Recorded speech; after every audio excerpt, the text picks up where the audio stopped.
السلام علیکم عزیز طلباء۔ سال دوم میں انشاء پردازی کے حصے میں آپ کو 10 نمبر کا سوال دیا جائے گا، اور یہ 10 نمبر کا سوال خطوط نویسی پر مبنی ہوگا۔ آپ کو ایک موضوع دیا جائے گا اور اس موضوع کے تحت آپ کو ایک خط لکھنا ہوگا۔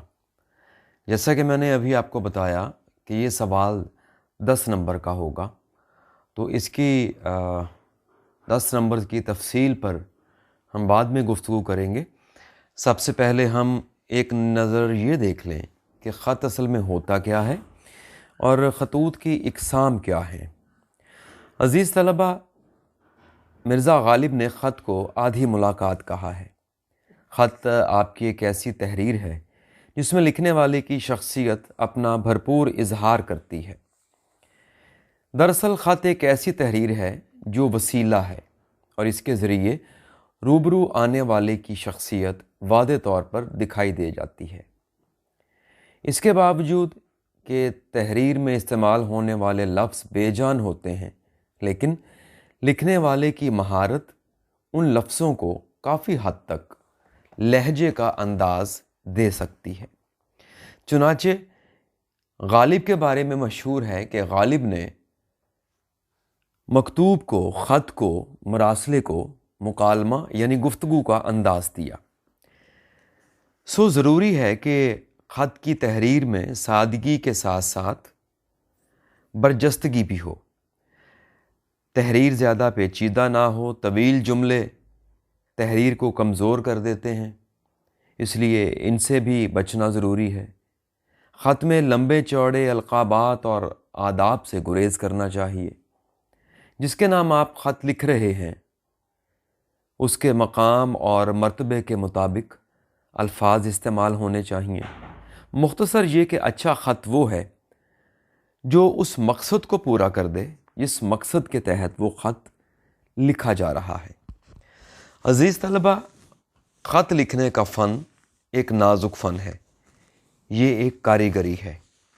یہ مختصر اور محدود بھی ہے اور کافی حد تک وسیع بھی۔ یہ ذاتی بھی ہو سکتا ہے، لیکن ذاتی ہونے کے باوجود اس میں ایک اجتماعی انداز بھی دکھائی دے سکتا ہے۔ تو آئیے گفتگو کرتے ہیں کہ خطوط کی اقسام کیا ہیں اور ان کی وضاحت کیا ہے۔ عزیز طلبہ، ویسے تو خطوط کی بہت سی اقسام ہیں، لیکن موضوع کے لحاظ سے ہم ان کو جن اقسام میں تقسیم کرتے ہیں ان میں سے ایک طرح کے خطوط نجی خطوط کہلاتے ہیں۔ جی ہاں، نجی خطوط۔ نجی خطوط وہ ہوتے ہیں جو ہم اپنے عزیزوں، رشتہ داروں، دوستوں کو اور ایسے افراد کو لکھتے ہیں جن کے ساتھ ہمارا ذاتی تعلق یا قریبی رشتہ ہوتا ہے۔ اس لیے نجی خطوط میں سادگی اور بے تکلفی ہوتی ہے، اور زیادہ علمی اور ادبی گفتگو سے پرہیز کیا جاتا ہے۔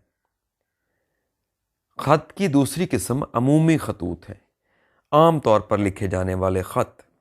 یہ ایسے خط ہوتے ہیں جو مخاطب تو کسی ایک شخص کو کر کے لکھے جاتے ہیں، لیکن ان کا موضوع، ان کا مقصد اجتماعی نوعیت کا ہوتا ہے۔ ایسے خطوط اخبارات میں ایڈیٹر کے نام کے تحت شائع ہونے والے اکثر مراسلات میں نظر آتے ہیں۔ سرکاری محکموں اور افسران کو لکھے جانے والے خط جن میں اجتماعی مسائل کی طرف توجہ دلائی گئی ہو، ان کو بھی ہم عمومی خطوط قرار دیتے ہیں۔ مختصر یہ کہ یہ لکھے ایک شخص کو جاتے ہیں، لیکن کسی اجتماعی مسئلے کے لیے لکھے جاتے ہیں۔ عزیز طلبہ، خطوط کی تیسری قسم کاروباری خطوط ہے۔ یہ خطوط نجی خطوط سے ہٹ کے ذرا تکلف اور رکھ رکھاؤ کے انداز پر مشتمل ہوتے ہیں۔ یہ خطوط عموماً کاروباری یا معاملاتی مسائل کے سلسلے میں تحریر کیے جاتے ہیں۔ مثلاً کرایہ دار اپنے مالک مکان کو کسی معاملے کی طرف توجہ دلانا چاہے، یا کسی کو کسی محکمے سے کوئی ذاتی شکایت ہو، تو ایسے خطوط معاملاتی یا کاروباری خطوط ان کو کہا جاتا ہے، اور ان میں انداز بیاں بے تکلف نہیں ہوتا، بلکہ رسمی انداز اس میں اختیار کیا جاتا ہے۔ خطوں کی تیسری قسم کاروباری خطوط، اور چوتھی قسم سرکاری خطوط کی ہوتی ہے۔ عزیز طلبہ، سرکاری خطوط وہ خطوط ہوتے ہیں جو مختلف دفاتر، محکموں یا حکومتیں ایک دوسرے کو یا عوام آپ کو لکھتی ہیں، یا افسر اور حکام لوگوں کو سرکاری طور پر کسی ضروری معاملے سے آگاہ کرتے ہیں، جس کو ہم عام انداز میں نوٹس کہتے ہیں۔ ان خطوط میں سرکاری آداب کا لحاظ رکھا جاتا ہے اور اس میں بڑے سنجیدہ اور سادہ جملے لکھے جاتے ہیں۔ اس میں کسی جذبے کا اظہار نہیں کیا جاتا، نہ ہی کسی ذاتی معاملے کو ٹچ کیا جاتا ہے۔ خطوں کی پانچویں قسم رسمی خطوط کہلاتے ہیں۔ یہ رسمی خط، جیسا کہ اس کے نام سے ظاہر ہے، یہ رسموں کو نبھاتے ہوئے نظر آتے ہیں۔ کسی کو شادی بیاہ کی دعوت دینا، کسی علمی ادبی مسئلے پر گفتگو کرنا، کسی ثقافتی معاملے پر اپنی رائے کا اظہار کرنا، کسی کی فوتگی پر تعزیت کرنا، یا کسی کی بیمار پرسی کرنا، یا سیاسی تقریبات میں کسی کو شرکت کی دعوت دینا، یا کسی ادارے کی طرف سے دیا گیا کوئی دعوت نامہ، یہ تمام خطوط کسی رسم کے حوالے سے لکھے جاتے ہیں، اور ان کا مضمون مختصر جملوں پر مشتمل ہوتا ہے، اس لیے ان کو رسمی خطوط کہا جاتا ہے۔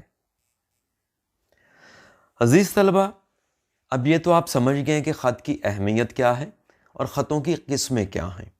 اب ہمیں یہ جاننے کی ضرورت ہے کہ کسی خط کو جب امتحان میں لکھا جاتا ہے تو اس کے کتنے حصے ہوتے ہیں، اور اس کے بعد ہم پھر نمبرز کی تفصیل کی طرف چلیں گے۔ پہلے ہمیں اس بات کا علم ہونا ضروری ہے کہ خط کے حصے کیا ہیں، پھر ہم یہ ڈسکس کریں گے کہ ان کے مختلف حصوں میں کتنے نمبرز ہمیں مل سکتے ہیں۔ تو خط کے مختلف اجزاء ہوتے ہیں اور ہر حصے کے الگ الگ نمبرز دیے جاتے ہیں، اس لیے خط لکھتے ہوئے ان کو پیش نظر رکھنا ضروری ہے۔ سب سے پہلے ہم بات کرتے ہیں خط کی پیشانی کی۔ خط کی پیشانی کو ہم خط کا ابتدائیہ بھی کہتے ہیں۔ خط کے شروع میں دائیں طرف لکھنے والے کو، جو خط لکھ رہا ہے، اس کو اپنا پتہ لکھنا پڑتا ہے۔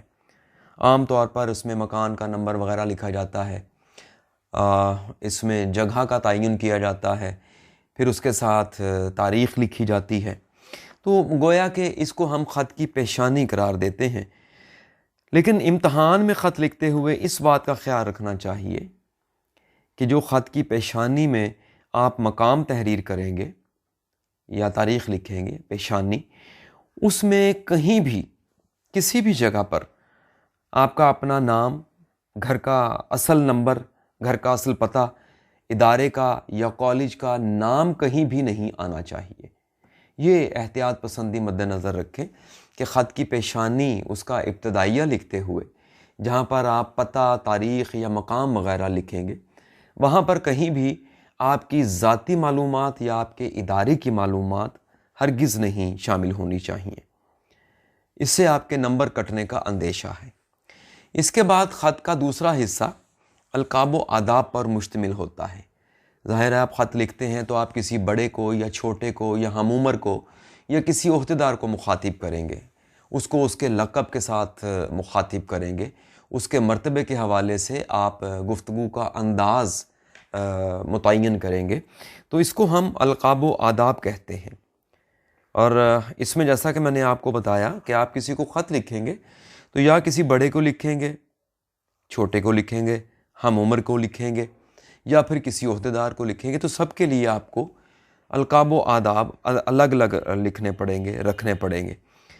بڑے کو لکھیں گے تو آپ کے لب و لہجے سے پتہ چلنا چاہیے کہ آپ کسی بڑے کو احترام کے ساتھ مخاطب کر رہے ہیں۔ چھوٹے بھائی کو خط لکھیں گے، چھوٹی بہن کو خط لکھیں گے تو آپ کے لہجے سے شفقت کا احساس ہونا چاہیے۔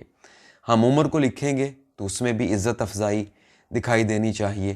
کسی عہدیدار کو مخاطب کر رہے ہیں تو اس کے عہدے کے لحاظ کے مطابق آپ اس کو مخاطب کریں گے، اسے ہم القاب و آداب کہتے ہیں۔ اس کے بعد خط کا تفصیلی حصہ آتا ہے جسے ہم نفس مضمون کہتے ہیں۔ یہ تفصیلی حصہ خط میں سب سے زیادہ نمبرز پر مشتمل ہے، اور اس حصے کو ہم 3 چھوٹے حصوں میں تقسیم کر لیتے ہیں کہ آپ نفس مضمون یعنی اپنے مقصد پر، جس مقصد کے تحت آپ خط لکھ رہے ہیں، اس مقصد پر بات کرتے ہوئے پہلے کچھ تمہید باندھیں گے، کچھ ماحول بنائیں گے جملوں سے، اس کے بعد خط لکھنے کے اصل مقصد پر آپ جملے لکھیں گے، اس کے بعد اس مقصد کو آپ تکمیل کی طرف لے کر جائیں گے۔ چنانچہ نفس مضمون میں آپ نے ان چیزوں کا خیال رکھنا ہے کہ آپ عام کلمات سے، عام جملوں سے نفس مضمون کی تمہید باندھیں گے۔ مثلاً کہ مدت ہوئی آپ کی طرف سے کوئی خیریت نامہ نہیں ملا، یا آپ کو کسی کا خط ملا ہے، آپ جواب لکھ رہے ہیں، تو آپ لکھیں گے کہ آپ نے مجھے یاد کیا، آپ کا شکریہ، کہیے کیسے حال ہیں، گھر میں سب خیریت ہے، آپ کی صحت، طبیعت، مزاج کیسے ہیں۔ تو یہ جملے جو ہیں یہ نفس مضمون کی تمہید کے سلسلے میں تسلیم کیے جاتے ہیں۔ اس کے بعد آپ اپنے اصل مقصد کی طرف آتے ہیں کہ اس میں آپ جس موضوع پر خط لکھ رہے ہیں اس پر آپ نے تفصیلی گفتگو کرنی ہے۔ کوشش کریں کہ اگر باتیں زیادہ ہوں تو انہیں چھوٹے چھوٹے پیراگراف میں تقسیم کر لیں، 2-3 پیراگراف اس کے بن جائیں۔ آپ کا یہ خط کا مکمل جو سوال ہے، اگر یہ 1.5-2 صفحے تک چلا جاتا ہے تو سبحان اللہ یہ بہت عمدہ خط تصور کیا جائے گا۔ تو آخر میں اس کا اختتام ہوتا ہے، خط کا آخری حصہ اختتام یا اختتامیہ کہلاتا ہے۔ اس میں لکھنے والا اپنا نام اور مرتبہ وغیرہ تحریر کرتا ہے۔ تو یہاں پر اس بات کو آپ نے مد نظر رکھنا ہے کہ تکمیل میں ایک ایسا جملہ آپ نے لکھنا ہوگا جو دعائیہ ہو اور اختتام کو ظاہر کر سکے۔ مثلا میری دعائیں آپ کے ساتھ ہیں، نیک تمناؤں کے ساتھ، آپ کے جواب کا منتظر، آپ کی دعاؤں کا طالب، آپ کا مخلص، آپ کا دوست، آپ کا ہمدرد، آپ کا بیٹا، بھائی۔ اس طرح سے آپ ایک اختتامیہ جملہ جو ہے وہ اختتام پر لکھیں گے، اور اس کے بعد اختتام جسے ہم کہتے ہیں، خط کے آخر میں بائیں طرف آپ کو ایک ایسا جملہ یا ایک لفظ لکھنا پڑے گا جس سے آپ کو یہ ظاہر کر سکیں آپ کہ آپ کا خط جس کو آپ لکھ رہے ہیں، آپ کا اس سے کیا رشتہ، ناتا، تعلق یا مرتبہ ہے۔ جیسے لکھے نیاز مند، آپ کا تابع فرما، آپ کے حکم کا منتظر، دعا گو، مخلص، اس طرح کا لفظ آپ استعمال کریں گے۔ اور آخر میں آپ اپنا نام لکھیں گے۔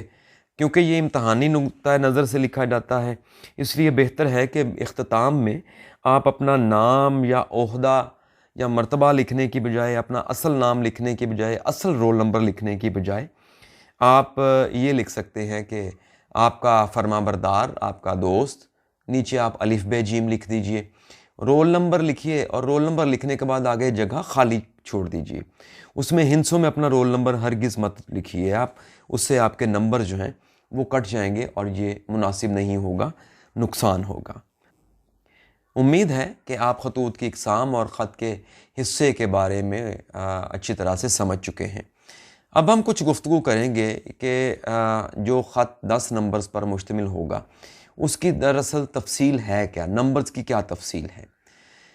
جیسا کہ میں نے آپ کو بتایا، آپ شروع میں مقام لکھیں گے جو عموماً کمرہ امتحان اور شہر الف ب جیم ہوتا ہے، آگے چل کے اس پہ بھی ہم گفتگو کریں گے۔ تو مقام لکھنے کا آپ کو 1 نمبر ملے گا۔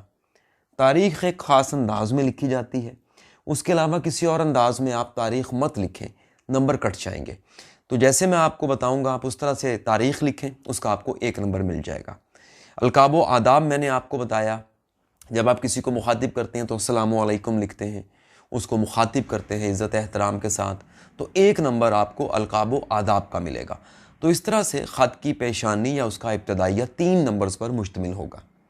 اور اس کے بعد خط کا تفصیلی حصہ آتا ہے جسے ہم نفس مضمون کہتے ہیں۔ یہ وہی نفس مضمون ہے جس میں ہم تمہید باندھتے ہیں، گفتگو کا آغاز کرتے ہیں، اپنا مقصد بیان کرتے ہیں اور اپنے مقصد کی تکمیل کرتے ہیں۔ تو یہ پیراگرافز پر مشتمل ہوگا، 2 یا 3 پیراگراف اس میں کافی ہوتے ہیں۔ تو نفس مضمون میں آپ کو 5 نمبر کا یہ حصہ دیا جاتا ہے۔ یہی وہ دراصل حصہ ہے جس میں سے آپ نے نمبر چھیننے ہیں۔ اگر مقام، تاریخ، القاب و آداب آپ نے صحیح درست طور پہ لکھ دیا ہے تو آپ کو 3 نمبر مل جائیں گے۔ نفس مضمون میں آپ کو نمبر چھیننے پڑتے ہیں۔ جتنی اچھی آپ کی ہینڈ رائٹنگ ہوگی، جتنی اچھی آپ کی املا ہوگی، جتنی اچھی آپ کی بات ہوگی، پیراگرافنگ درست ہوگی، تو آپ کو 5 کے 5 بھی مل سکتے ہیں یا 5 میں سے 3-4 بھی مل سکتے ہیں۔ آخر میں اختتام کا حصہ آتا ہے، اس میں آپ اپنا نام اور مرتبہ وغیرہ لکھتے ہیں، تو اس چیز کے آپ کو 2 نمبر ملتے ہیں۔ یہ نمبرز ایک خط کے نمونے سے میں سمجھانے کی کوشش کروں گا۔ عزیز طلبہ، اس وقت آپ کی نظروں کے سامنے خط کا نمونہ ہے۔ آپ خط اس طرز میں لکھیں گے، سب سے اوپر دائیں طرف امتحانی مرکز لکھیں گے یا کمرہ امتحان لکھیں گے، جگہ یا شہر کہیں نہیں لکھیں گے۔ اس کے بعد آپ تاریخ لکھیں گے، اپنے خط لکھنے والے کو مخاطب کریں گے جس کے نام آپ خط لکھ رہے ہیں، السلام علیکم لکھیں گے۔ السلام علیکم کی املا کو غور سے دیکھ لیجئے، السلام علیکم اس طرح سے لکھا جاتا ہے۔ اس کے بعد جو بھی آپ لکھیں گے وہ سارا نفس مضمون ہے۔ نفس مضمون کے بعد اختتامیہ میں آپ تحریر کریں گے اپنے بارے میں، آپ کا فرما بردار بیٹا، بھائی، دوست۔ نیچے آپ اپنے نام کے طور پر الف ب ج لکھیں گے۔ اپنا نام کہیں مت لکھیے، آپ اپنے نام کو یا اپنے ادارے کے نام کو لکھنے سے گریز کریں۔ نیچے رول نمبر لکھنے کے بعد آپ جگہ کو خالی چھوڑ دیں گے۔ ہم کہیں بھی نہیں لکھیں گے کہ ہمارا اصل نام کیا ہے، ہمارا رول نمبر کیا ہے، اصل ہم کس ادارے سے تعلق رکھتے ہیں، ہمارا شہر کون سا ہے، کچھ نہیں لکھیں گے۔ تو اس بات کو آپ مد نظر رکھیں۔ اب میں آپ کو بتانا چاہوں گا کہ کچھ اہم خطوط جن کو ہم دیکھتے رہتے ہیں کہ امتحانی پرچہ جات میں وہ خطوط دیے جاتے ہیں۔ والد کے نام خط یا چھوٹے بھائی کے نام خط یا بڑے بھائی کے نام خط لکھا جا سکتا ہے جس میں آپ اپنی تعلیمی مصروفیات کے بارے میں بتائیں گے۔ چھوٹے بھائی کے نام خط لکھنے کے لیے آپ کو دیا جا سکتا ہے جس میں آپ اس کو تعلیم کی طرف راغب کریں گے یا کہیں گے کہ تعلیم کے ساتھ ساتھ کھیلوں میں بھی دلچسپی لے۔ دوست کے نام اس کی تعلیمی حوصلہ افزائی پر یا امتحانات پر گفتگو کے لیے خط لکھا جا سکتا ہے۔ دوست کے نام اس کے خدا نخواستہ والد، والدہ یا بھائی یا کسی عزیز کی فوتیدگی پر، انتقال پر تعزیت کا اظہار کیا جا سکتا ہے۔ دوست کے نام خط لکھ کے چھٹیوں کا پروگرام بنایا جا سکتا ہے کہ چھٹیوں کا وقت آپ کہاں گزارنا چاہیں گے۔ مالک مکان کے نام گھر کی مرمت کا خط لکھا جا سکتا ہے۔ کتب فروش سے کتابیں منگوانے کے لیے خط لکھا جا سکتا ہے۔ اخبار کے کسی ایڈیٹر کے نام خط آپ کو دیا جا سکتا ہے جس میں کسی قومی مسئلے کی طرف آپ توجہ جو ہے وہ دلائیں گے۔ ہیلتھ آفیسر کے نام خط لکھا جا سکتا ہے جس میں آپ محلے کی صفائی کی صورتحال کا ذکر کریں گے اور صفائی پر زور دیں گے کہ ہمارے محلے کی صفائی کی جائے۔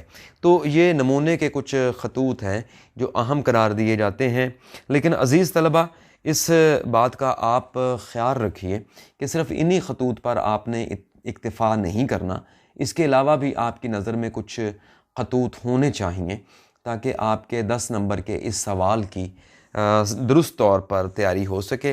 ظاہر ہے کہ آپ اچھا خط لکھیں گے تو آپ کو ابتدائیہ کے 3 نمبر مل جائیں گے، اختتامیہ کے 2 نمبر مل جائیں گے، اور نفس مضمون آپ کا اگر بھرپور ہوگا تو اس میں سے بھی آپ 5 یا 4 نمبر انشاءاللہ حاصل کر سکتے ہیں۔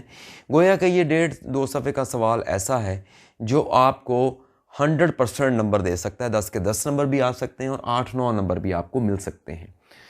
تو اس سلسلے میں آپ اپنی رہنمائی کی کتابوں سے بھی رابطہ کر سکتے ہیں اور کوشش کیجئے کہ آپ کی املا درست رہے، آپ کا طرز خط، آپ کی ہینڈ رائٹنگ اچھی رہے تو یقینی طور پر ایک عمدہ اور جامع خط آپ تحریر کر سکتے ہیں اور یہ آپ کے مجموعی نمبروں کو بھی بڑھا سکتا ہے۔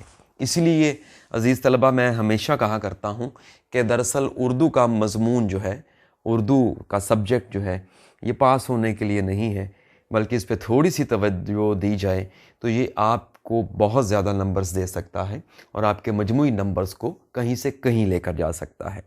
اپنے استاد کاشف شہزاد کو اجازت دیجیے، اگلے لیکچر کے ساتھ دوبارہ آپ کے پاس آؤں گا۔